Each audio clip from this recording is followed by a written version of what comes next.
Ghana, ranked 61st in the world by FIFA, is one of 5 African nations to qualify for Qatar, marking just the 4th time the Black Stars will be competing for the World Cup. Their first appearance on the world's biggest stage was Germany 2006, and they were in a group with the eventual champions. Also, the Czech Republic, who still had Pavel Nedved, and the United States of America. They would end up finishing second in the group by beating both the Czech Republic and then in the third game sinking American hearts with a frustrating display that I remember quite well, going on to win the game 2-1. Now, that would see them into the round of 16, where, as most people do in the World Cup, they would face Brazil. This one was not to be a good one for them. One Ronaldo would score his 15th World Cup goal in a 3-0 victory for the Brazilians. At the time, that would be the record. As far as going out of the tournament and losing to Brazil is not a bad one to go out to, I would say. But the men from Ghana would return 4 years later, qualifying for consecutive cups back in South Africa in 2010. Once again, they were up against a tough group stage, but they would manage to scrape through.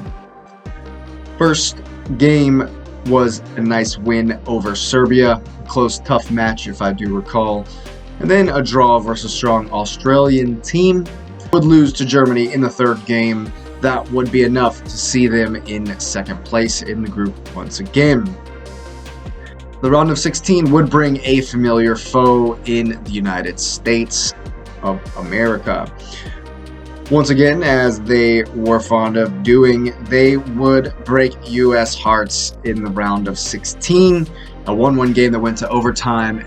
Ghana scored immediately into overtime, if I recall, breaking U.S. hearts.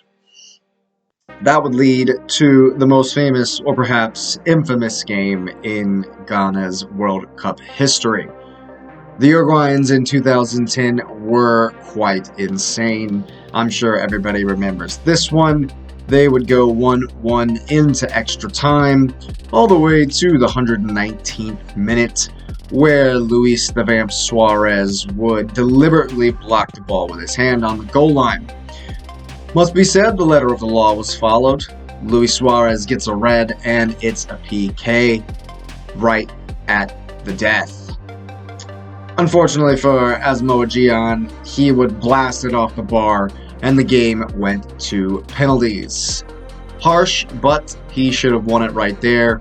No one really to blame but himself. Ghana actually would have been the first African team at the time to ever make the semis. But even though Gyan hit his penalty in the shootout, Uruguay would prevail on the 5th penalty with a Panenka-style shot to go through and sink the Ghanaian hearts at the end. But qualifying for their 3rd consecutive tournament, they made it down to Brazil in 2014, where once again they would face the United States and Germany in what was clearly and obviously the group of death down in Brazil.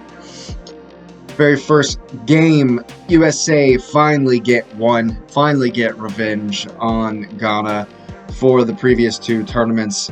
I certainly remember this one.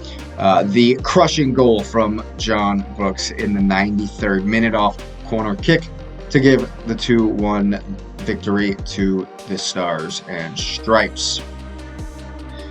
The second game they played versus Germany was a bit of a shock result. The 2-2 game was an incredible game, really played out of their minds, but then an 80th minute Ronaldo winner in the third game versus Portugal was enough to see them crashing out of the tournament.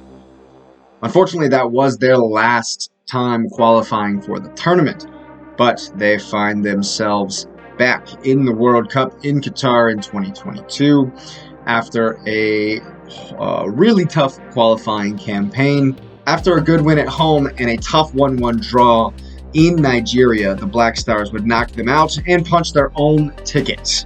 Arguably the best player for the Ghanaians in the World Cup history is Asamoah Gyan with 11 appearances in 3 tournaments and 6 goals. Unfortunately, he may be remembered for blasting it off the bar versus Uruguay, but he has been a long-standing servant for the badge and the flag. Also, the likes of Sully Muntari and Richard Kingston and John Paintsill were all on 9 appearances for the Black Stars, some of those who have the most appearances. And this time out, Crystal Palace man Jordan Ayew will no doubt be accompanying his brother Andre in Qatar for this World Cup. Can they be the first African team to make it to a semifinal? Can they be the first African team to maybe lift the cup? Only time will tell.